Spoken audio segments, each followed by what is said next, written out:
Hello friends, welcome to the technical market wage channel. दोस्तों, आज जिस कंपनी के बारे में डिस्कस करने वाले उसका बिजनेस थोड़ा अलग है, थोड़े अलग सेक्टर की कंपनी है। दोस्तों टूर्स एंड ट्रैवल सेक्टर की कंपनी। और दोस्तों, और एक बड़ी बात आपको बता दूं, कंपनी भी हाल ही में मार्च महीने में मतलब मार्च 2021 में कंपनी आईपीओ के थ्रू लिस्टेड हुई है। और जब कंपनी मार्केट में आई थी तो लगभग कुछ 100-150 पॉइंट रुपीज़ पे मार्केट में आई थी। और उसके बाद से अगर बात करोगे तो पिछले एक महीने में कंपनी ने 122% के रिटर्न दिए। 122% मतलब आप सोच सकते हो कि पैसा डबल से भी ज़्यादा हो चुका है। और रुपीज़ की बात करोगे तो लगभग 266 मतलब 266 रुपीज़ का जंप लगा चुका है पिछले एक महीने में। तो ऐसी क्या बात हो गई कंपनी में कि एक महीने में 266 रुपीज़ का जंप है, 122% के रिटर्न है। सो कंपनी कौन सी वो देखेंगे। और दोस्तों, इतना ही नहीं, तो आने वाले कुछ दिनों में स्टॉक में और बड़ी हलचल आ सकती है, क्योंकि उसके पीछे के रीजंस भी वैसे तक। लेटेस्ट में वीडियो अपलोड किया था कोल इंडिया के बारे में, जो कि नए बिजनेस में एंटर कर रहे हैं, नया स्टेबल होने की कोशिश कर रहे हैं। और जैसे उसके बिजनेस सेटल होते हैं तो ये कंपनी मार्केट में फिर से धूम मचाएगी। ऐसे हमने स्टील इंडिया के टाटा स्टील एनबीसीसी के बारे में वीडियो अपलोड की है, जिसका लिंक आपको डिस्क्रिप्शन में मिल जाएगा। और दोस्तों, ऐसे लेटेस्ट और अपडेटेड वीडियो पाने के लिए और जानकारी जानने के लिए अपने वीडियो चैनल को सब्सक्राइब कीजिए, क्योंकि अपने चैनल पे डेली बेसिस पे अपडेटेड वीडियो अपलोड होते रहते हैं। तो कंटिन्यू करते हैं अपना आज का video, learn market earn money. जिस कंपनी का जिक्र कर रहे हैं उसका 11 जून का फ्राइडे के दिन का डाटा है। और कल मार्केट मंडे को ओपन होगा, तो ये बीच में 2 दिन छुट्टी रहती है, सैटरडे संडे, तो सबको पता ही है। लेकिन फ्राइडे का डाटा है, 442 पे स्टॉक ट्रेड कर रहा है। 10 रुपये मतलब 10.95 का जंप है। लगभग देखोगे तो 11 रुपीज़ का ही जंप है। 2.54% का अपसाइड है। और ये फ्राइडे का डाटा है। तो फ्राइडे के दिन ये ओपन हुआ था 448 पे, हाई लगाया था 454 का, और लो की बात करोगे तो 428 का लो लगाया। 5 दिन की बात करोगे तो पिछले 5 दिन में 67 रुपीज़ का जंप है। और परसेंट में देखोगे तो 17.90 मतलब अप्रोक्सीमेटली 18% का जंप है पिछले 5 दिन में। और वही बात करोगे एक महीने की, तो एक महीने में 250 का जंप है। और 133% के मतलब अप्रोक्सीमेटली वो रिटर्न है उसके। दोस्तों, कंपनी को मार्केट में आके ज़्यादा टाइम नहीं हुआ, मैं आपको ऑल टाइम्स का डाटा दिखा दूँ, आपको उससे समझेगा।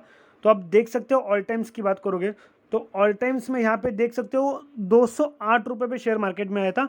कब आया था? 19 मार्च को आया था, जो देख सकते हो आप। और ऑल टाइम्स के मतलब कितने मार्च में है, तो मार्च से अभी कितना महीना होगा? 3-4 महीने हो गए। 3-4 महीने में, सिर्फ 3-4 महीने में 250 रुपये के आसपास का मूवमेंट है। 112% के रिटर्न है ऑल टाइम्स में। तो इतने गजब के रिटर्न दिए, तो ऐसा कौन सी कंपनी है दोस्तों की इतने स्पीड से भाग रही है? लगभग पैसा एक महीने में डबल से भी ज़्यादा हो चुका है। कंपनी है इजी ट्रिप प्लानर्स लिमिटेड, जो कि इजी ट्रिप प्लानर के नाम से तो काफ़ी पॉपुलर है। यहाँ साइड पे उसका लोगो देख सकते हो, इजी माई ट्रिप क्या है। और इस कंपनी को और एक नाम से जाना जाता है, जो है ईज माई ट्रिप, जो एनएससी के साइड पे उसका है ईज माई ट्रिप। सो कंपनी का नाम है इजी ट्रिप प्लानर लिमिटेड, लेकिन ये एनएससी के साइड पे ईज माई ट्रिप से जाना जाता है, जो कि उसका एनएससी पे सिंबल भी है। फाइनेंशियल्स की बात करोगे दोस्तों यहाँ पे, तो फाइनेंशियल्स में आपको कंपनी के बारे में कुछ थोड़ी बहुत जानकारी मिलेगी। EaseMyTrip is an Indian online travel company founded in 2008 by Nishant Pitti, Rikant Pitti and Prashant Pitti, headquarter in New Delhi. So दोस्तों, ये ऑनलाइन ट्रैवल्स की कंपनी जो 2008 में फाउंड हुई है, न्यू दिल्ली में उसका ऑफिस है, मतलब हेडक्वार्टर बोल सकते हो आप उसको। और the company provides hotel booking, air tickets, holidays packages, bus booking and white label services. So दोस्तों, अभी तो कैसे सब ऑनलाइन का ज़माना है, अभी तो कोविड की वजह से उतना बिजनेस स्लो डाउन चल रहा है, लेकिन दोस्तों अभी नॉर्मली सब लोग होटल्स रहने दो, एयर टिकट्स, वॉटेवर, सब जितने भी प्रोग्राम जो कुछ होते हैं, टिकट बुकिंग ऑनलाइन, सब सब ऑनलाइन होता है। और इसके लिए जो पॉपुलर और रेपुटेड साइट है उनको ही चूज़ किया जाता है। तो जिसमें से एक है ईज माई ट्रिप, जो कि ईजी ट्रिप प्लानर के नाम से शेयर है, और ईज माई ट्रिप के नाम से मतलब लोगों में वैसे पॉपुलर रही है। उसके सीईओ देख सकते हो निशांत पिट्टी जी है, फाउंडेड 2008 में तो हुई है, हेडक्वार्टर इंडिया में। रेवेन्यूज देख सकते हो 2008 का 2018 का है। और यहाँ पे नंबर ऑफ एम्प्लॉयज़ दिए हुए 477, जो 2019 के। फाउंडर्स कौन है? निशांत पिट्टी, रिकांत पिट्टी। सब्सिडरीज भी इसकी कंपनी है, जो EaseMyTrip Middle East, DMCC, Singapore Arrivals PTE Limited. So 2 इसकी सब्सिडरीज कंपनी है। तो दोस्तों, इतना भी नहीं कि कंपनी छोटी मोटी है, 2 सब्सिडरीज कंपनी लेके चल रही है, मतलब कंपनी ठीक ठाक बड़ी कंपनी है।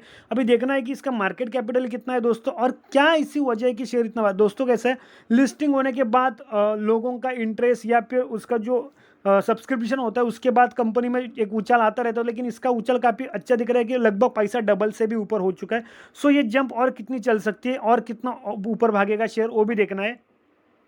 एनएससी पे ऑफिशियल डाटा देख लो, कंपनी भी अपने ऑल टाइम हाई पे ट्रेड कर रही है, ऑल टाइम भी हाई है उसका और एक साल का हाई भी वही है उसका, जो देख सकते हो 11 जून को कंपनी ने फ्राइडे के दिन ही लगाया है।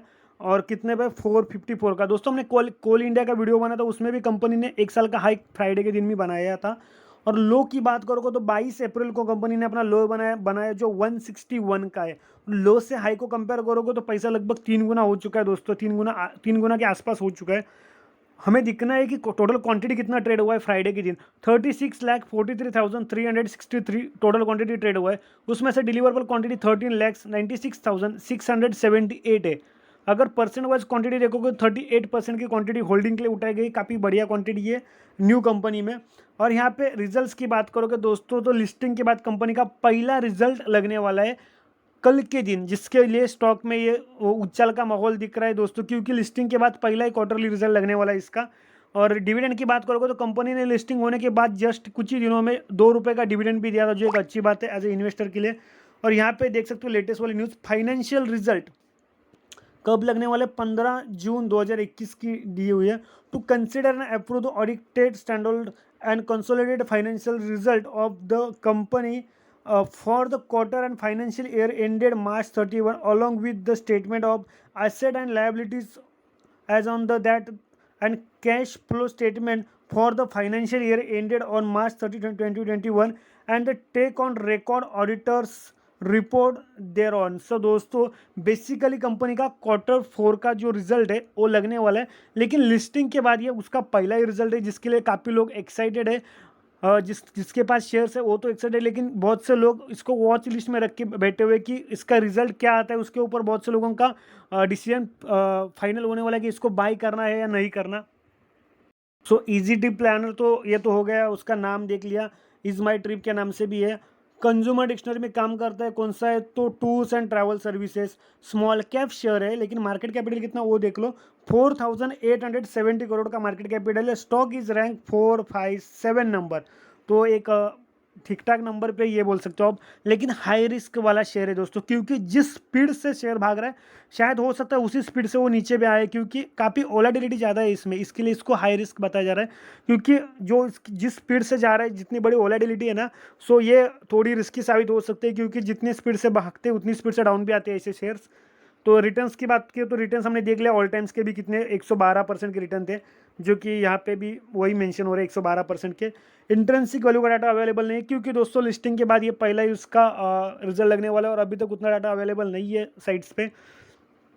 रिटर्न्स की बात करोगे तो ये बड़ी से अच्छे रिटर्न है। डिविडेंड तो ठीक ठाक अच्छा खासा ही दिया दोस्तों, लिस्टिंग के बाद 2 रुपये का डिविडेंड था और लिस्टिंग के जस्ट बाद दिया। अभी आगे के कुछ क्वार्टर्स के बाद इसका जो बाकी डाटा है वो फेयरली समझेगा कि क्या लायक है शेयर इन्वेस्ट करने के या फिर इन्वेस्टमेंट पर्पज़ के। एंट्री पॉइंट देखोगे तो एंट्री पॉइंट उसका भी ओवरबॉट जोन बता रहा है, नो रेड फ्लैग्स है। पी की बात करोगे तो काफ़ी ज़्यादा हाई वैल्यूएशन है, 146 का पी है, जो हाई पी से भी 3 गुना 4 गुना ज़्यादा है, और सेक्टर तो उसका उससे भी ज़्यादा हाई है, लगभग हाई पी के 5 से 6 गुना ऊपर है उसका। बाइंग का कुछ रिकमेंडेशन करंटली यहाँ पे है नहीं। कंपनी का बिजनेस तो हमने देख लिया क्या करती है, ऑनलाइन टिकट बुकिंग की एजेंसी जैसा काम करती है कंपनी। ईयरली रिजल्ट देखोगे तो करोड़्स में वैल्यू है, नॉर्मली बड़ी कंपनीज की 1000 करोड़, उससे बड़ी कंपनी का लाख करोड़ में रहती है, इसकी करोड़्स में वैल्यू है। प्रॉफिट की बात करोगे तो 2019 का कंपैरिजन में 2020 मतलब 2017, 18, 19 और 20 की बात करोगे तो पिछले 3 साल की कंपैरिजन में 2020 का रेवेन्यू उसका अच्छा खासा है और प्रॉफिट भी काफ़ी अच्छा है। जो रेवेन्यू देख सकते हो 181.01 करोड़, प्रॉफिट की बात करोगे तो 32.98 करोड़, जो कि लगभग 33 करोड़ के आसपास है। और यहाँ पे देखना कि होल्डिंग किसके पास कितनी है दोस्तों, तो करंटली देखोगे तो प्रमोटर के पास मेजोरिटी ऑफ होल्डिंग है जो 74.90% है। और म्यूचुअल फंड की बात करोगे तो उनके पास होल्डिंग 6.73% है, जो एक ठीक ठाक है। डोमेस्टिक की बात करोगे तो उनके पास 2.02% होल्डिंग है, और फॉरेन वालों की बात करोगे तो फॉरेन वालों के पास 4.15% होल्डिंग है। सो सबके पास इसकी होल्डिंग है, ऐसा नहीं कि कोई किसी ने होल्डिंग नहीं खरीदा, नहीं तो मोस्टली जो छोटी मोटी कंपनियां लिस्टिंग होती है तो उसमें कैसे म्यूचुअल फंड डोमेस्टिक या फॉरेन वाले ज़्यादा इंटरेस्टेड नहीं होते या फिर रिस्क में रहते, थोड़ा कुछ क्वार्टर्स जाने देते फिर डिसाइड करते कि इसमें इन्वेस्ट करना है नहीं करना। लेकिन इस कंपनी का ऐसा नहीं हुआ, लिस्टिंग के बाद सबने अपना स्टेक थोड़ा बहुत यहाँ पे बना लिया है। रिटेल वालों की बात करोगे तो 11% का होल्डिंग है, 11.21% का होल्डिंग है। सो दोस्तों कंपनी का कल मतलब अभी लेटेस्टली इस वीक में कंपनी का रिजल्ट लगने वाला है, जिसके बदौलत स्टॉक में और थोड़ा उछाल आ सकता है। लेकिन दोस्तों ये शेयर थोड़ा रिस्की साबित हो सकता है, क्योंकि इसमें वोलेटिलिटी काफ़ी ज़्यादा है और काफ़ी ज़्यादा हाई वैल्यूएशन पे शेयर ट्रेड कर रहा है। सो आपको रिस्क नहीं लेना है तो आप सेफली चलो, मैं तो रिकमेंड नहीं करूंगा इस शेयर को, लेकिन आपको फिर भी खरीदना है तो स्टॉप लॉस लगा के बाय खरीदना है, क्योंकि अगर नीचे आता है तो फिर आपका पैसा ज़्यादा टाइम के लिए अटक सकता है दोस्तों। सो हमेशा अच्छे स्टॉक में इन्वेस्ट कीजिए। मिलेंगे अगले वीडियो में, तब तक मार्केट में बने रहिए। और इन्वेस्ट करना ही है तो अपने फाइनेंशियल एडवाइजर से डिस्कस जरूर कीजिए।